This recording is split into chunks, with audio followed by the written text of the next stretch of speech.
Some of the animals you see around you aren't just animals.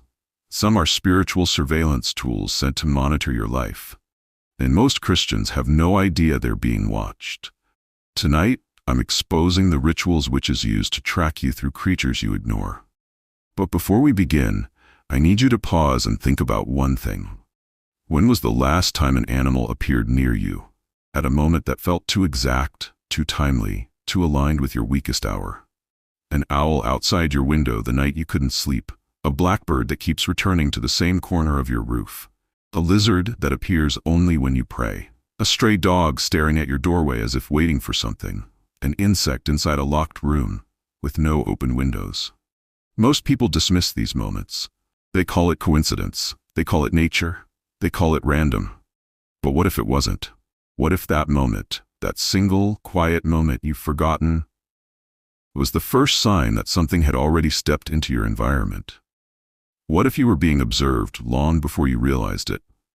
Because in many parts of the world, there are rituals designed for one purpose: to send a watcher, to attach a presence, to collect information on your spiritual condition without you knowing.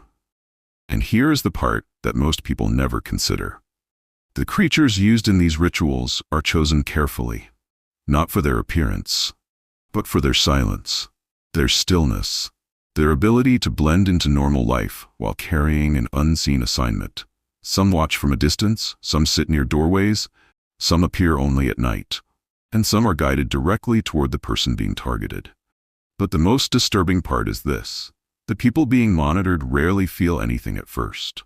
There is no warning, no announcement, no sign that the atmosphere around them has shifted. Life continues as usual. Work, sleep, routine, prayer, sometimes weak, sometimes strong.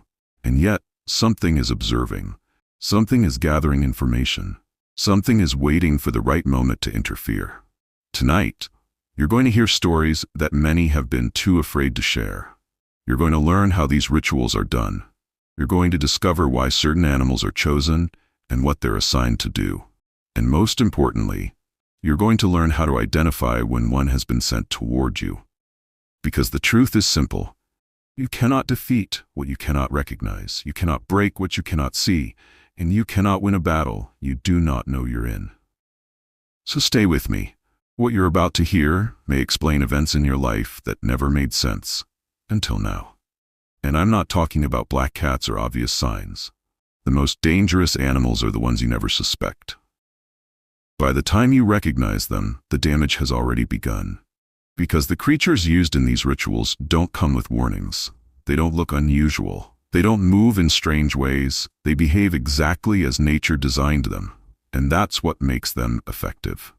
The people who send them know something most Christians overlook: that the enemy works quietly, subtly, through patterns too familiar to question. But every now and then, someone notices something they can't explain.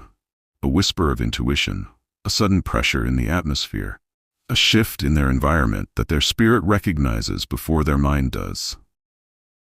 That is where the confessions begin. Testimonies from people who finally discovered what was observing them.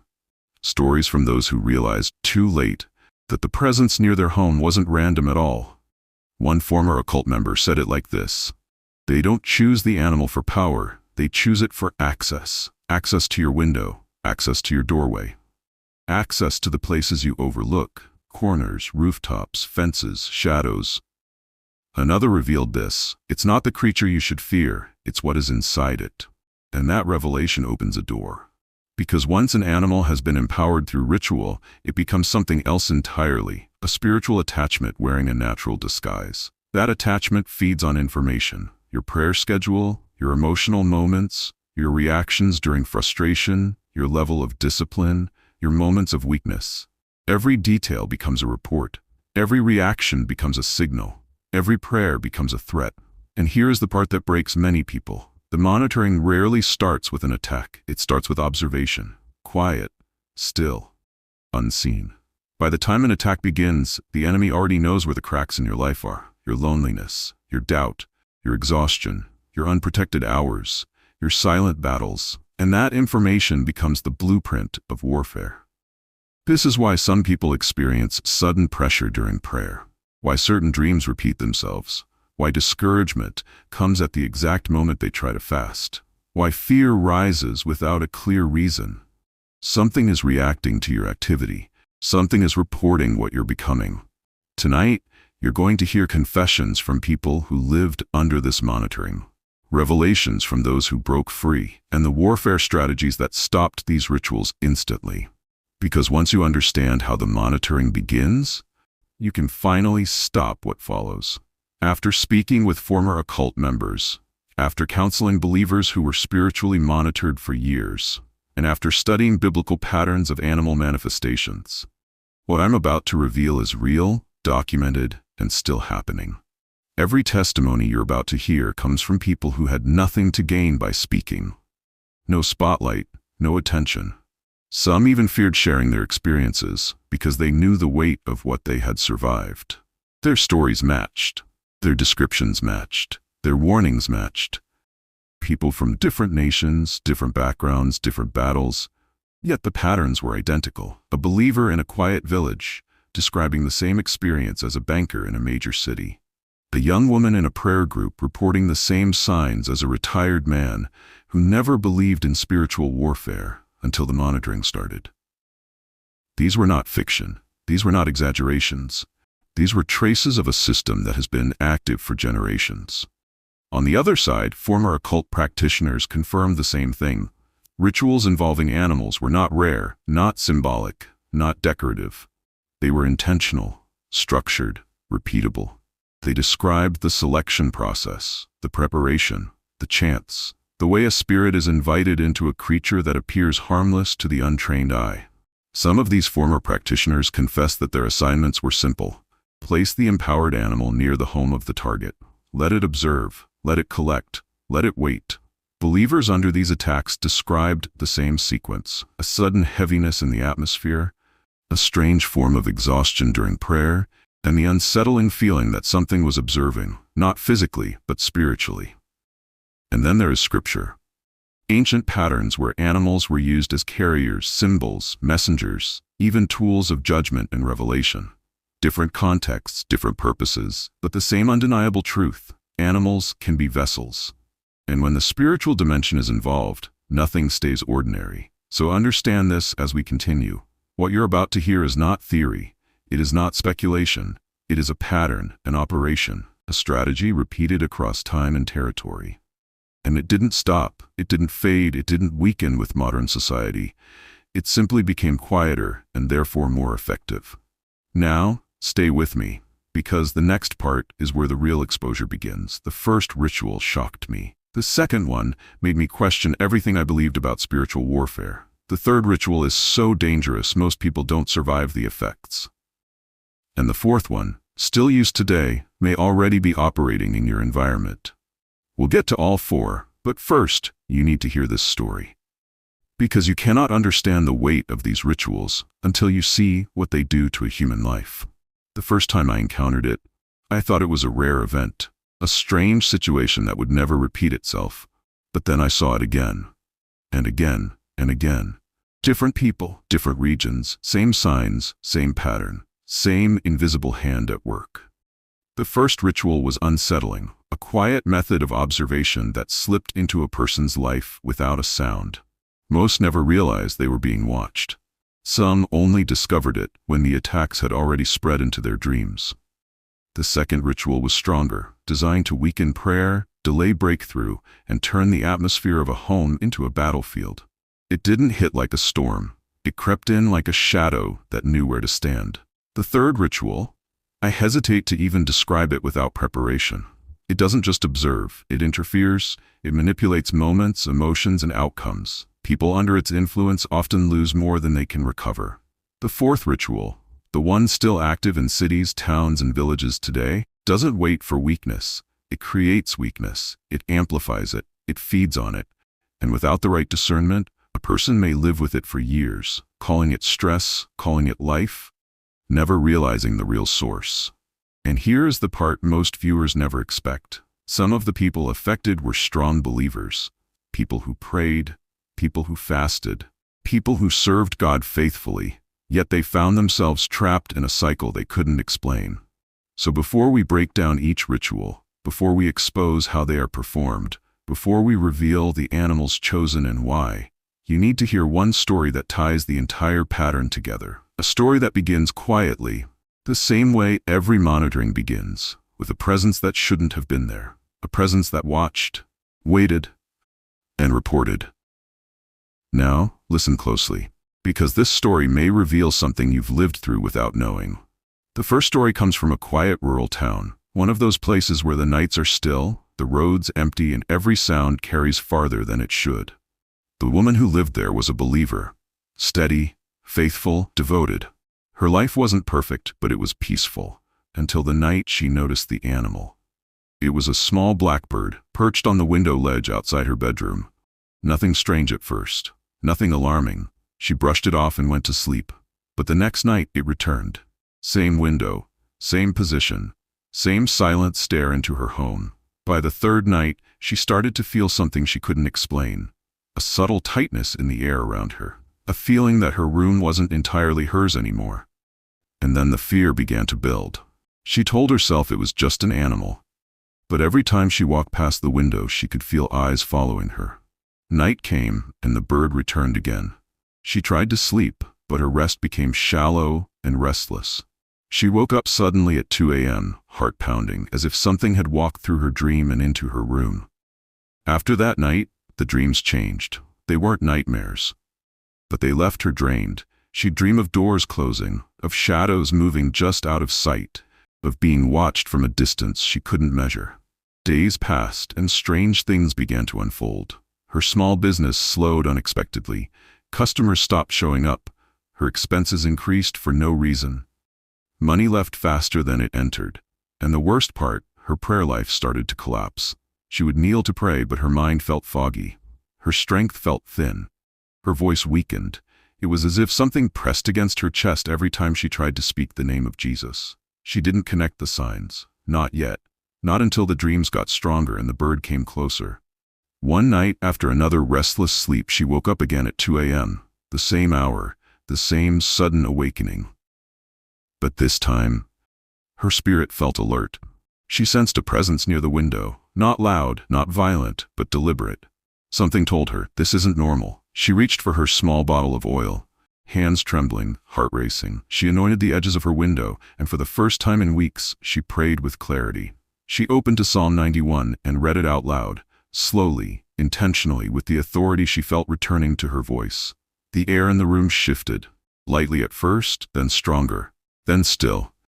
She didn't sleep again that night, but the heaviness lifted, just a little. At sunrise, she stepped outside to breathe fresh air, hoping the night had been nothing more than fear. But then she saw it. The bird, the same blackbird that had appeared night after night, lay dead directly beneath her window. No marks, no wounds, just still. As she stood there in shock, a local elder who lived nearby approached. He had noticed the bird too. He had seen it before. He looked at her quietly and said, "You were being monitored." Those 4 words froze her. Everything clicked at once. The dreams, the financial collapse, the weakened prayer life, the uneasy atmosphere around her home. Something had been watching, and the moment she prayed with authority, its assignment ended. This was the first time I learned that certain animals are empowered through rituals to observe people spiritually, to gather information, to weaken their guard, to prepare the ground for an attack. And she was only one case, one story, one sign of a much larger pattern. If you're still watching, type fire in the comments. Here's what former occult members revealed about the first ritual. It's called the Eye of the Watcher. At midnight, usually between 12:40 and 1:15 a.m., a circle is drawn on the ground, candles, ashes, a name written on a folded leaf. They begin to chant, not loud, not dramatic, just enough to open a small spiritual gate. And from that gate, a monitoring spirit is summoned. This spirit is then assigned to an animal already living close to the person's environment. For some people, it's a lizard that suddenly appears. For others, it's a blackbird that refuses to leave. For others, a stray dog that keeps sitting at the same spot every night. But here's the part most believers never understand. The ritual creates a spiritual link between the person and the monitored animal. That animal becomes the eyes of the spirit realm, sent to read your emotional state, your weaknesses, your rising hunger for prayer, your moments of discouragement, and especially your spiritual activity. It's like a demonic surveillance system, quiet, patient, watching, and the information it collects is sent back to the one who summoned it. But this is only the first and mildest form. The second ritual is far more dangerous, and most Christians never detect it. Stay with me. There was a man, quiet, prayerful, newly married, who moved into a small apartment on the outskirts of town. He didn't know the spiritual history of the place. He didn't ask. He simply wanted peace. But 3 days after moving in, something strange started. A stray cat, thin, gray, with unusually bright eyes, began showing up. Not in the evening, not during the day, but exactly at 3:15 a.m. Every night. It would sit on the windowsill, still, silent, as if waiting. After his night prayers, he began hearing footsteps in the hallway, even when he lived alone. He felt a cold pressure on his chest during sleep, the kind that tries to steal your breath. And every night the cat returned, same time, same spot, same stare. One night he woke up suddenly, no dream, no sound, just a sharp pull in his spirit. He turned his head toward the window, and the cat was there. Not blinking, not moving, just staring directly at him, as if it had been waiting for that exact moment. And instantly he knew, this is not normal. He stood up, opened his Bible, and began a midnight warfare prayer session. He prayed in the Spirit, he anointed the windows, he declared Psalm 27 and Psalm 91. And something broke. The next night, no footsteps, no cold pressure, and the cat, for the first time, never returned. It disappeared permanently. Some animals are not random, they are sent, and until you confront them spiritually, they keep observing. If this is opening your eyes, comment I receive. There's another ritual, one far older and far more calculated. It is called the returning spirit. Unlike the first ritual, where an animal is used simply to watch, this one is designed to come back again and again until something in your spiritual atmosphere breaks. In this ritual, a spirit is summoned, named, and tied to a specific creature. It could be a lizard, an owl, a stray dog, or even a simple bird. The animal becomes the vessel, the spirit becomes the passenger. And the assignment is clear. Drain peace, make the home feel heavy. Trigger fear, create a sense that something is always behind you. Provoke confusion, scatter thoughts, weaken focus, interrupt prayer. Create spiritual fatigue, make waking up difficult, make praying harder, make worship feel empty. This is why the same animal returns to the same window at the same hour in the same posture. It is not random, it is programmed. Most people assume it's coincidence, a routine, just nature. But in spiritual warfare, repetition is a signal. It means something has been sent and something is being collected. But the third ritual goes beyond watching. It goes beyond returning. It doesn't just monitor you, it attacks. There was a woman, a quiet, humble prayer group leader in a small church. She wasn't famous. She wasn't loud. But when she prayed, things shifted. And that made her a target. Before every fast, especially her 3-day fasts, a particular bird began appearing. Not flying past, not resting on a tree, but hovering directly above her house, circling slowly, as if waiting for the moment her fast would begin. And every time she attempted to start, a sudden sickness attacked her body. Her strength vanished. Her dreams turned violent and chaotic. She pushed through once, twice, but the moment she announced a church fast, the pattern returned. And the bird circled again. She started dreading the hours before fasting. Her body would shut down. Her nights became storms of aggressive dreams. The spiritual resistance became so heavy it felt intentional. And deep down she knew, something is interfering. One night during a church prayer meeting, she felt a pressure so intense she could barely stand. She whispered a simple prayer, "Lord, expose whatever is fighting me." Minutes later, a loud thud echoed from outside her house, the kind that stops your breath mid-sentence. When she went to look, the bird was on the ground, dead, no struggle, no wound, just gone. But that wasn't the real moment. The real moment was what happened inside her. She felt something lift, like a rope tied around her spirit had snapped. The next morning, she began her fast with unusual ease. No sickness, no confusion, no violent dreams. Her clarity returned. Her prayer voice sharpened. and within weeks, breakthrough followed. What looked like a simple bird had been an assignment. If this is helping you, share this video with someone. There is a ritual far more insidious than mere observation. It is called the spirit of interruption. This ritual does not simply watch. It blocks prayer, delays breakthrough, and weakens discernment, all without leaving obvious signs. The animal becomes the carrier of spiritual distraction. Sometimes it's a bird, a small dog, or even an insect. It blends into the environment, normal, harmless, but its presence is strategic. Those under its influence experience sudden changes in their spiritual life. Sudden anger, moments of irritation over small things. Sudden exhaustion, energy drains inexplicably during prayer or worship. Sudden discouragement, thoughts of failure or doubt rising without reason. Christians often shrug it off, calling it life, a coincidence, a bad day. But it is not random. It is deliberate. It is a spiritual assignment aimed at weakening faith. And just when you think this is the height of monitoring, the fourth ritual awaits. The fourth ritual is the strangest of all and the hardest to detect. Stay with me. What you're about to hear next will change the way you see spiritual warfare forever. There was a former occult member, someone who had worked behind the scenes in spiritual assignments. I won't name the person or the location, but their testimony is too important to ignore. They revealed that not all monitoring involves obvious animals. Sometimes it's the smallest creatures, insects, tiny, almost invisible, yet assigned to follow specific people. They only appear at the most critical times, during prayer, during fasting, during moments of spiritual preparation, and they are intelligent in the sense that they know when they are being noticed. These insects would show up inside closed rooms, windows shut, doors locked. They would vanish the moment fear or awareness entered the room. The targets often blamed themselves, thinking it was imagination, until patterns repeated night after night. One woman, a devoted believer, grew weary of the disruption.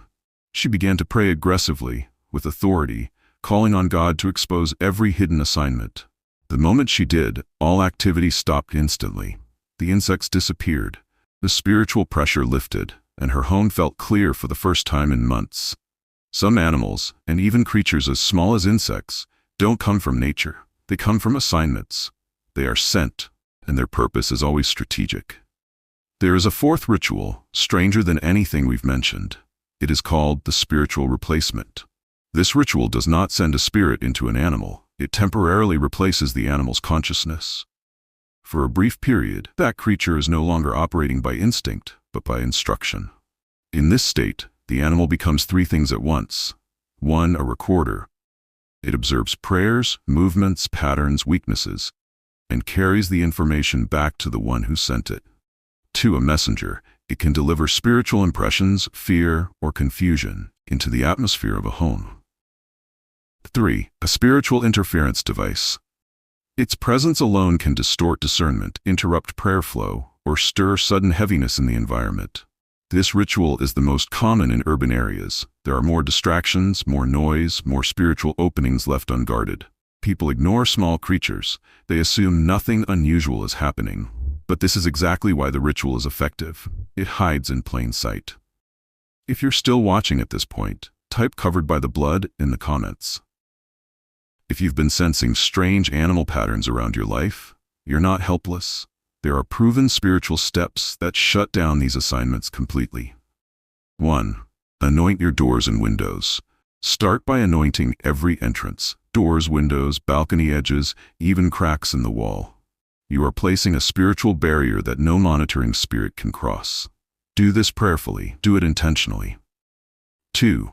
Pray at midnight for 3 nights. There is a reason the enemy sends monitoring spirits at night, because night prayers break night operations. For 3 nights, stand up at midnight and declare spiritual judgment over every monitoring activity around your home. 3 nights is often all it takes to collapse the assignment. 3. Declare Psalm 91 and Job 5 or 12. Psalm 91 dismantles spiritual fear. Job 5 verse 12 destroys hidden plans. When you speak these scriptures, you are activating spiritual law, and heaven responds. 4. Reject the monitoring spirit by name. Speak directly to the assignment. I reject every monitoring spirit. Your operation ends tonight. The surveillance. 5. Ask God to expose hidden surveillance. God specializes in revealing what hides in darkness. Ask Him to uncover every animal, every object, every open spiritual gate the enemy is using, and He will show you exactly what to deal with. Most Christians don't know this dimension exists. They've seen the animals, heard the sounds, felt the atmosphere shift, but never understood why. But the moment you become aware, the enemy loses power.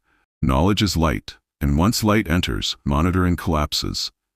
You are not helpless. You are not exposed. You are not without defense.